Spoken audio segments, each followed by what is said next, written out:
जाने वाला हूँ इन्वर्स ऑपरेशन। इन्वर्स ऑपरेशन में क्या होता है? इन्वर्स ऑपरेशन में आपके पास एक लीनियर इक्वेशन होती है और आप क्या करते हैं, आप उसकी एक साइड के ऊपर किसी डिजिट को प्लस करते हो और उसी को जो है वो दूसरी साइड के ऊपर आप उसके अंदर प्लस करोगे। ये यहाँ पे गलत हुआ है, ये माइनस को प्लस कर लीजिएगा। अगर आप एक साइड पे प्लस कर रहे हो, दूसरी साइड पे आप प्लस कर रहे हो सेम नंबर, तो ये उसका रूल नंबर 1 है। इन्वर्स ऑपरेशन का रूल नंबर 1 है कि अगर आप किसी एक साइड के ऊपर कुछ प्लस कर रहे हो, दूसरी साइड पे भी आप उसको प्लस करोगे। ये हमारा रूल नंबर 1 है। रूल नंबर टू क्या है? रूल नंबर 2 ये है कि आप उस लीनियर इक्वेशन में एक साइड पे अगर कुछ माइनस करोगे, दूसरी साइड पे भी आप कुछ माइनस करोगे। ये उसका रूल नंबर 2 है।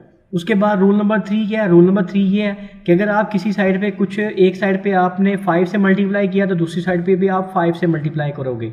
ये रूल नंबर 3 है। रूल नंबर 3 के बाद रूल नंबर 4 है। रूल नंबर 4 के अंदर वो कहता है x + 3 और 5 पे डिवाइड किया।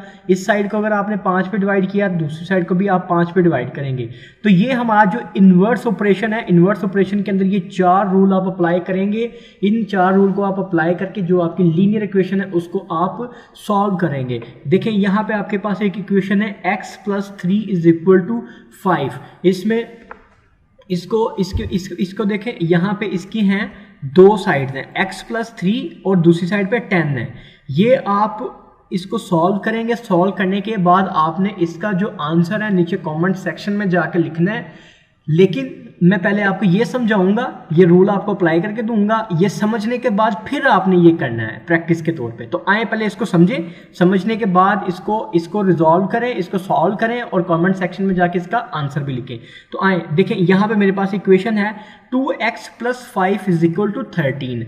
अब मैंने क्या कहा था कि इसकी एक साइड पे या तो मैं कुछ प्लस कर सकता हूँ, या कुछ माइनस कर सकता हूँ, या कुछ ज़रब कर सकता हूँ, या कुछ तकसीम कर सकता हूँ।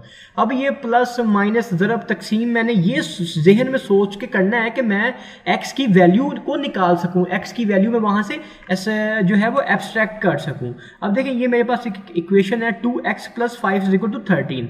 मैंने क्या करना है, मैंने x का आंसर मालूम करना है, x की वैल्यू मैंने सॉल्व करनी है। x के लिए इस इक्वेशन को मैंने सॉल्व करना है। अब देखो मैं क्या करूंगा, अब यहाँ पे ये मेरी इक्वेशन है, तो मैं ये चाहूंगा कि ये जो प्लस है का 5 ना, ये यहाँ से ख़त्म हो जाए, सिर्फ ये 2x यहाँ पर रह जाए। तो इसके लिए मैं क्या करूंगा, मैंने ये किया, ये इतना ही आ गया और दोनों साइड के ऊपर मैंने जो माइनस का 5 है वो मैंने दोनों साइड पे मैंने माइनस का 5 कर दिया। यानी कि इसके ऊपर मैंने कौन सा रूल लगाया, इसके ऊपर मैंने रूल नंबर 2 लगा दिया है।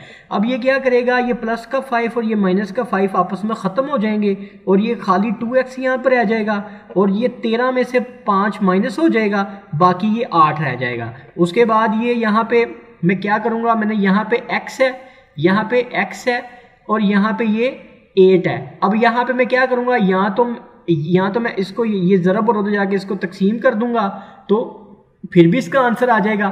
लेकिन अगर मैं ये काम करूँगा तो ये इन्वर्स में नहीं आएगा। मैं क्या करूँगा, मैं यहाँ पे ये करूँगा कि मैं इस साइड को भी 2 पे तकसीम कर दूंगा और इसको भी 2 पे तकसीम कर दूंगा। यानी कि ये रूल नंबर 4 मैं यहाँ पे लगा दूंगा। जब मैं इसको जब मैं 2 पे तकसीम करूँगा, 2 से कट जाएगा, बाकी रह जाएगा x। और जब मैं 8 को 2 पे तकसीम करूंगा, यानी कि इसको भी 2 पे तकसीम किया मैंने, 2x को भी 2 पे तकसीम किया, 2 पे तकसीम करूंगा, 2 से कट जाएगा, बाकी क्या रह जाएगा, x रह जाएगा। और दूसरी साइड पे जब 8 को तकसीम करूंगा 2 के ऊपर, तो 2 4, x की वैल्यू क्या आ जाएगी, x की वैल्यू आ जाएगी 8। अब इसके ऊपर मैंने कौन कौन से रूल अप्लाई किए, पहले मैंने रूल नंबर 2 अप्लाई किया, रूल नंबर 2 अप्लाई करने के बाद मैंने इस पर रूल नंबर 4 अप्लाई किया। एक मैंने सब्ट्रैक्शन का रूल अप्लाई किया और एक मैंने डिवीजन का रूल अप्लाई किया और उससे क्या हुआ, x की वैल्यू आ गई। अब देखिएगा, यहाँ पे मैंने इसके अंदर मैं x की वैल्यू पुट करूंगा।